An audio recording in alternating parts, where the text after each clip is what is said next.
C'est un tout nouveau système fabriqué aux États-Unis qui n'a jamais été vu en action auparavant. Et il aurait obtenu un grand succès en abattant les drones d'attaque russes Geron à longue portée en Ukraine. Le Tempest. Alors, examinons de plus près ce système, et le rôle unique qu'il pourrait jouer dans les défenses anti-drones de l'Ukraine. Lorsque la Russie a envahi l'Ukraine pour la première fois en février 2022, les véhicules aériens sans pilote étaient un aspect secondaire de la guerre, utilisés principalement pour la reconnaissance et les frappes à distance. Mais en moins de 4 ans, ils sont devenus des éléments essentiels à la fois pour l'offensive et la défense, tant pour la Russie que pour l'Ukraine. Sur les lignes de front, les drones kamikazes FPV, qu'ils soient guidés par GPS ou par fibre optique, dominent le ciel, rendant tout mouvement extrêmement dangereux. Et loin derrière les lignes de front des deux nations, des drones d'attaque longue portée, comme la famille Geron de munitions rôdeuses russes et le FP1 ukrainien, s'abattent sur les infrastructures critiques telles que les centrales électriques et les ports. Les attaques incessantes de la Russie contre les infrastructures énergétiques ukrainiennes, avec des missiles et des gérants, ont plongé de grandes villes comme Kiev, Kharkiv, Dnipro et Odessa dans l'obscurité, sans chauffage ni eau, pendant de longues périodes au cœur d'un hiver glacial. Il n'a donc jamais été aussi crucial de stopper ces bombardements nocturnes, et désormais, l'Ukraine dispose d'une nouvelle arme redoutable dans son arsenal. Début janvier 2026. Le centre de commandement de la force aérienne ukrainienne a publié une vidéo montrant le système Tempest en action, prouvant qu'au moins un de ces systèmes était en service actif en Ukraine, avec la force aérienne comme opérateur le plus probable. Fait intéressant, une version fortement floutée de la même vidéo avait été publiée en octobre précédent, ce qui suggère que le système était utilisé en Ukraine depuis plusieurs mois avant que son utilisation ne soit confirmée publiquement. Le système Tempest, fabriqué par le sous-traitant de défense basé en Virginie FIDE-X, n'a été dévoilé qu'en octobre lors de l'exposition de l'Association de l'armée des États-Unis, ou AUSA, à Washington. Aucune annonce officielle concernant la fourniture du système à l'Ukraine n'a été faite par l'entreprise ou par des sources militaires américaines. Cependant, le fait qu'un système d'armes occidentales ait été secrètement testé ou mis en service au sein des forces armées ukrainiennes n'est guère un cas isolé ou controversé. Depuis le début de l'invasion russe, de nombreuses entreprises occidentales ont exposé leurs prototypes et systèmes émergents à des combats réels en Ukraine. Une situation qui est passée de l'improvisation à l'officiel. En juillet 2025, le principal cluster d'innovation en défense de l'Ukraine, Brave One, a annoncé le lancement d'un nouveau programme appelé Test in Ukraine, qui permet aux entreprises étrangères de tester des technologies militaires sur le champ de bataille. Selon Brave One, l'initiative permet aux entreprises et aux gouvernements étrangers de créer des solutions pour relever les défis réels de la guerre, tout en recevant des retours immédiats du personnel militaire et en améliorant leurs produits grâce à l'expérience du combat. Elle simplifie également les procédures d'obtention des autorisations pour importer le matériel et aborde des situations pratiques, comme ce qui se passe lorsque l'équipement testé est endommagé ou détruit lors des essais sur le champ de bataille. Il n'est donc pas surprenant qu'un système comme le Tempest ait été discrètement mis à l'épreuve en Ukraine. Comme pour de nombreux systèmes d'armes, toutes ces expériences ne réussissent pas. Par exemple, l'Ukraine a récemment annulé de nouvelles commandes de drones d'attaque HX-2 auprès de la start-up allemande de défense Helsing. Le HX-2 a été conçu pour fonctionner de manière autonome, en utilisant l'IA pour le guidage terminal, la navigation en vol et l'acquisition visuelle des cibles. Cependant, malgré les plans annoncés précédemment visant à en acquérir jusqu'à 6000, ils n'auraient pas répondu aux attentes. Lors des essais en première ligne, menés par le 14e régiment ukrainien, bien que cela ait été réfuté par Helsing, les forces ukrainiennes ont signalé des problèmes au décollage, un manque de fonctionnalités d'IA promise et une vulnérabilité à la guerre électronique, le brouillage qui a perturbé la communication avec les opérateurs.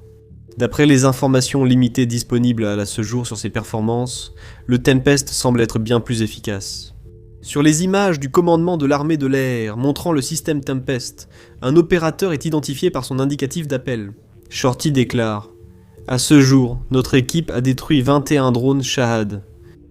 Le Shahed 136 est le drone iranien d'origine à partir duquel la famille Gerin a été adaptée.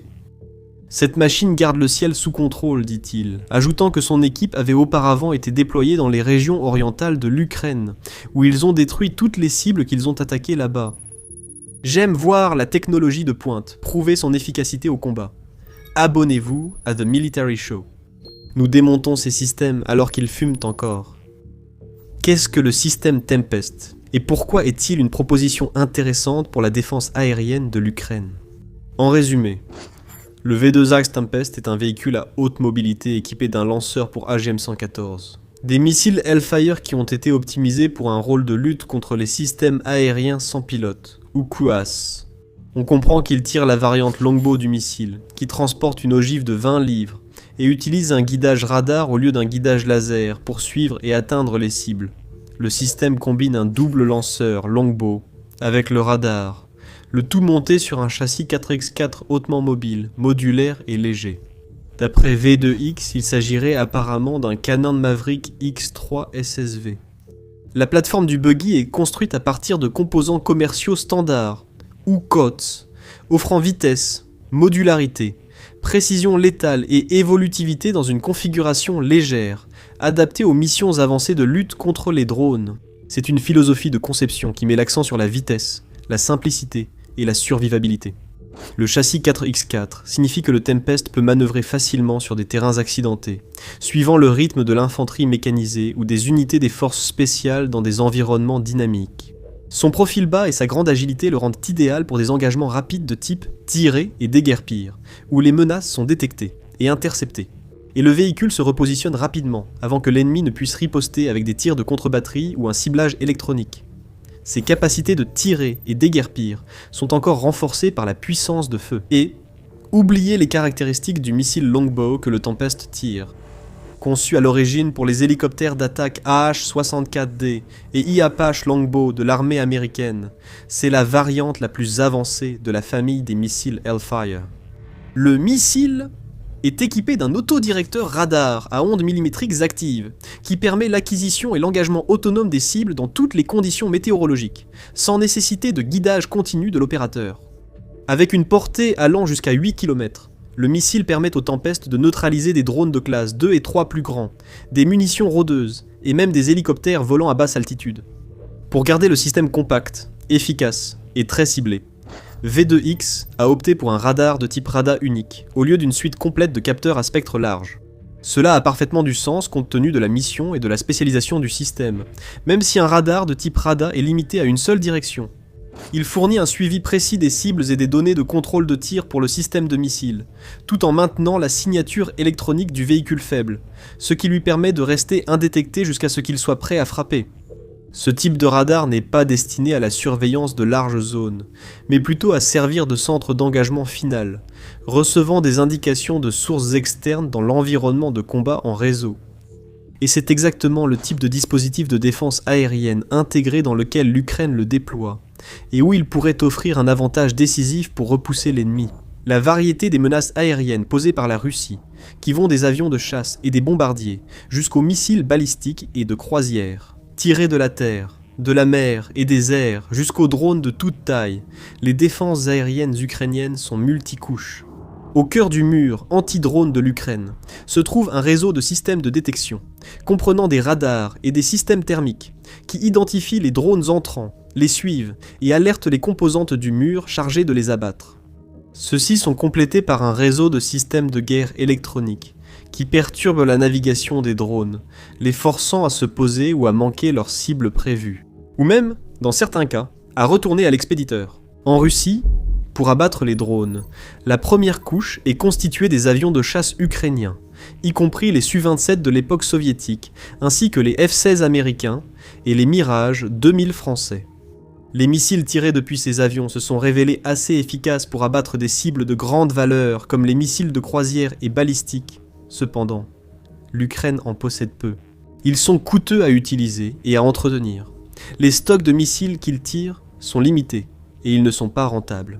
Des solutions contre les drones russes qui sont bien moins chères. La couche suivante est le réseau ukrainien de systèmes traditionnels de défense aérienne à base de missiles, comme le Patriot MIM-104 fabriqué aux États-Unis et les systèmes Iris-T allemands. Ils se sont révélés efficaces contre les missiles de grande valeur et les drones, et sont généralement placés pour protéger les principales villes et infrastructures de l'Ukraine. Cependant, tout comme la situation des avions de chasse, ces lanceurs haut de gamme et les missiles qu'ils tirent sont également limités en nombre, tant à l'intérieur de l'Ukraine que dans les stocks de ses alliés. Les missiles eux-mêmes peuvent aussi coûter bien plus cher que les Gérins, ce qui en fait une solution loin d'être idéale pour abattre ces nuisibles bruyants et destructeurs. À la base du réseau de défense anti-aérienne en couche se trouvent les groupes de tir mobiles. Il s'agit essentiellement de petites unités mobiles sur des véhicules équipés de mitrailleuses lourdes. Ils sont nombreux, très mobiles et rapides à déployer, et des systèmes comme le Flakpanzer Gepard allemand se sont révélés très efficaces pour abattre les variantes courantes de Géron. Avec une multitude d'autres drones de reconnaissance russes et de munitions rôdeuses, le Gepard est équipé de 2 canons automatiques Ehrlikon KDA de 35 mm, tirant à un rythme combiné de 1100 coups par minute, associé à un radar de surveillance en bande S avec une portée de détection d'environ 15 km et un radar de poursuite en bande KU. Il est idéalement conçu pour engager des drones rapides et volant à basse altitude comme les variantes Gérin et Gérin 2. Le Gepard tire des munitions de 35 mm explosives et sous-calibrées qui explosent près de la cible ou la traversent à une vitesse extrême, créant un nuage dense de fragments sur la trajectoire de vol du drone. Le résultat est une probabilité de destruction très élevée contre les drones et les munitions rôdeuses. Plus important encore, un seul tir en avant. On estime qu'un obus coûte environ 1000 $ contre les Geruns, dont le prix est estimé entre 20 000 et 100 000 $ selon la variante. Avec la charge militaire et les autres caractéristiques incluses, cette munition est également beaucoup plus abondante et rapide à produire que les missiles intercepteurs. Cela signifie par rapport aux systèmes à missiles. Le Gepard offre un faible coût par cible détruite, permettant à l'Ukraine de préserver ses stocks limités et coûteux de missiles pour des menaces à plus fort impact, comme l'arrivée des Iskander. En raison de ces avantages, le Gepard et d'autres systèmes mobiles similaires basés sur des mitrailleuses sont devenus des éléments clés de la défense anti-drone de l'Ukraine. Cependant, il y a des limites. Bien qu'ils soient rapides et rentables à déployer, et dont idéaux pour des opérations de tir et de repli, les mitrailleuses ne peuvent engager des cibles qu'à des altitudes limitées et à des vitesses relativement basses. Elles sont idéales pour contrer les Géranins et 2S standards, volant à basse altitude et vitesse modérée. Cependant, ces derniers mois, les Russes ont adapté les Géran pour qu'ils volent à des altitudes beaucoup plus élevées, hors de portée des mitrailleuses. Les nouveaux drones Gérin 3 sont également équipés de moteurs à réaction, contrairement aux versions précédentes à hélice, ce qui augmente considérablement leur vitesse de croisière et rend plus difficile leur interception par des balles et des obus plus lents. En plus d'une douzaine ou plus de missiles russes, la défense aérienne ukrainienne doit faire face chaque nuit à entre 100 et 600 drones, longue portée dont beaucoup sont bien moins chers. Les Gérants, des drones leurres spécialement conçus pour distraire et épuiser les précieuses défenses aériennes, tandis que les Géran, porteurs de charges utiles, traversent les brèches ainsi créées. Si ces drones volent hors de portée de ces défenses basées sur des canons, l'Ukraine se retrouve essentiellement avec 2 mauvaises options: utiliser ces missiles limités et coûteux pour les abattre, ou se préparer à l'impact. C'est un défi difficile à surmonter pour l'Ukraine. Il lui faut un tueur de drone qui ait la portée d'un missile intercepteur, mais qui soit aussi rapide et économique à produire qu'un obus. En réponse à ce défi, l'Ukraine a introduit une nouvelle couche dans sa guerre anti-drone, et c'est sans doute celle qui offre le plus de promesses: les drones intercepteurs. En essence, cela consiste à utiliser de petits drones rapides et bon marché pour abattre les Gérans beaucoup plus grands et d'autres munitions rôdeuses russes, comme le BM-35 Italmas. C'est une solution ingénieuse qui résout les 2 aspects du problème. Premièrement, les drones utilisés comme projectiles anti-Géron sont essentiellement des drones FPV modifiés, du même type que ceux utilisés partout par l'Ukraine sur la ligne de front. L'Ukraine produirait, selon les rapports, des centaines de milliers de ces drones chaque mois depuis 2024. Donc, produire des milliers de drones intercepteurs chaque mois n'est pas seulement tout à fait faisable, mais pour la plupart sans assistance étrangère. Ces drones intercepteurs coûtent également généralement seulement entre 3 000 et 5 000 $ à produire. C'est bien plus cher qu'un obus de Gepard, mais reste beaucoup moins coûteux qu'un missile bas de gamme à 20 000 $. Guéronde, avec les nouvelles variantes améliorées, à réaction Guéronde 3 et Guéronde 5, dont le coût est estimé à plus de 100 000 $. Ces drones intercepteurs bon marché sont un moyen vraiment rentable de les neutraliser. Les preuves disponibles le suggèrent. Ils sont également assez efficaces, avec un taux de réussite moyen de 68% selon le président Volodymyr Zelensky. En juillet, il a fixé un objectif de production de 1500 drones intercepteurs de type FPV par jour, et à la fin de l'année, cet objectif aurait été atteint. C'est un exploit impressionnant, et cela permet probablement à l'Ukraine de constituer un stock. Bien que la Russie aurait la capacité de produire 500 Gérons et Gaberas par jour, elle n'en utilise généralement qu'une fraction lors de ses raids nocturnes, ce qui signifie qu'elle constitue presque certainement elle-même un stock. Si la Russie lance un jour des frappes massives avec des milliers de Gérons, souvent annoncées mais jamais réalisées, un important stock d'intercepteurs drones vaudra son pesant d'or, en effet, avec autant d'attention portée sur les drones intercepteurs en Ukraine. De nos jours, et compte tenu de ses difficultés bien documentées à obtenir de manière fiable des systèmes haut de gamme et des missiles intercepteurs auprès de ses partenaires, où le Tempest s'inscrit-il dans sa matrice de défense aérienne? Eh bien, pour commencer, il n'est pas clair combien de systèmes Tempest l'Ukraine possède déjà. Les images révélées jusqu'à présent ne confirment qu'un seul système, et étant donné à quel point le système est récent, en général, il est très peu probable qu'il y ait plus de quelques Tempest actuellement en service actif au sein des forces armées ukrainiennes. Si ce système est aussi efficace que le dit Shorty et déployé à grande échelle, il pourrait s'intégrer à la défense aérienne de l'Ukraine comme couche supplémentaire oblique. Si les drones intercepteurs comblent l'écart entre missiles et canons, le Tempest, grâce à sa mobilité et robustesse, pourrait relier drones intercepteurs et systèmes de défense ukrainiens existants à missiles haut de gamme. Pour la plupart, les systèmes terrestres haut de gamme de l'Ukraine, comme Patriot, Iris-T et d'autres, sont maintenus à bonne distance des lignes de front. Ils protègent les villes clés et les installations à l'arrière contre les frappes de missiles russes, Iskander, Kalibur, Kinzhal et KH-101, et sont utilisés avec parcimonie en raison de la pénurie persistante de missiles intercepteurs de remplacement. Les Gepards ukrainiens et d'autres défenses mobiles, à base de mitrailleuses, se trouvent également principalement à l'arrière, protégeant les mêmes villes contre les gérants, qui accompagnaient généralement les frappes de missiles. Le fait qu'ils soient à monter sur des véhicules leur confère des capacités de tir et de repli qui les rendraient tout aussi efficaces en première ligne. Mais ce n'est pas là que la Russie a tendance à cibler ses gérants. La Russie utilise principalement des bombes planantes FAB, des drones FPV à fibre optique et de l'artillerie sur les lignes de front, pas des munitions rôdeuses. Les gérants sont destinés aux centrales électriques, aux navires chargés de céréales ukrainiennes et aux immeubles résidentiels à plusieurs étages, loin du carnage des lignes de front. Maintenant, dans le même contexte de défense de haute valeur à l'arrière, le Tempest n'apporterait probablement qu'une valeur marginale aux défenses aériennes de l'Ukraine. Surtout dans les endroits où des systèmes Patriot ou Iris-T sont également déployés. Le missile Longbow du Tempest n'a qu'une portée d'environ 8 km contre 180 km pour le Patriot Pack 3 et 40 km pour l'Iris-T SLM. Son altitude efficace est également nettement inférieure, 6000 mètres contre 3000 mètres pour le Pack 3 et 20 000 mètres pour le SLM. Ils ne sont donc réellement efficaces que contre des cibles à basse altitude et offrent une fenêtre d'engagement beaucoup plus courte que leurs homologues plus prestigieux. Mais, à moins de 150 000 $ pièce les Longbows, coûtent 2 à 4 fois moins cher que les missiles SLM, et sont bien moins chers que les Pack 3, qui valent entre 4 et 7 millions de $ chacun. Il est aussi probable qu'il y ait d'importants stocks de missiles Hellfire prêts pour Tempest.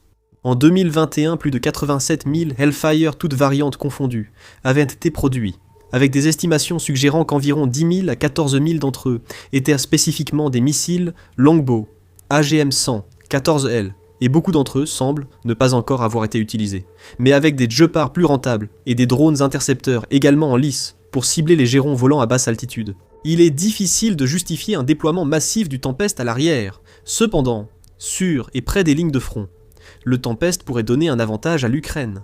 Un système de défense aérienne basé sur des missiles qui peut être rapidement déployé presque partout, tirer et disparaître avant même que les Russes ne sachent qu'il est là. Les lance-missiles sont installés de chaque côté du toit du véhicule, offrant au Tempest une plateforme de tir équilibrée et surélevée, avec de larges arcs d'engagement. Les missiles Longbow, de type tir et oubli, n'exigent plus que le véhicule reste en contact après le tir, réduisant ainsi fortement l'exposition de l'opérateur. Ils peuvent se replier juste après le lancement, se réarmer et se redéployer rapidement, ce qui fait du Tempest un atout pour les opérations rapides d'entrée et de sortie, crucial sur le champ de bataille. Au-delà de la mobilité offerte par son châssis 4x4, la légèreté du Tempest le rend également adapté à une utilisation en première ligne.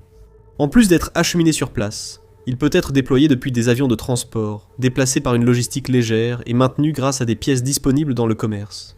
En somme, une flotte de plusieurs dizaines, voire une centaine de Tempest sur la ligne de front, pourrait grandement changer la donne pour l'Ukraine. Ils offriraient à l'Ukraine un système de défense aérienne avancé basé sur des missiles, permettant d'engager les Gerran plus près du front et plus loin de leur cible finale. La capacité du longbow à frapper précisément des cibles terrestres, ainsi que des drones, signifie que le Tempest offrirait simultanément à l'Ukraine une option du type HIMARS, avec une portée plus réduite et une puissance destructrice moindre, mais une mobilité bien supérieure et un coût de remplacement beaucoup moins élevé. Comme tous les systèmes d'armes, il existe bien sûr quelques limites au Tempest, ou du moins à ce que l'on sait de sa version actuelle et précoce.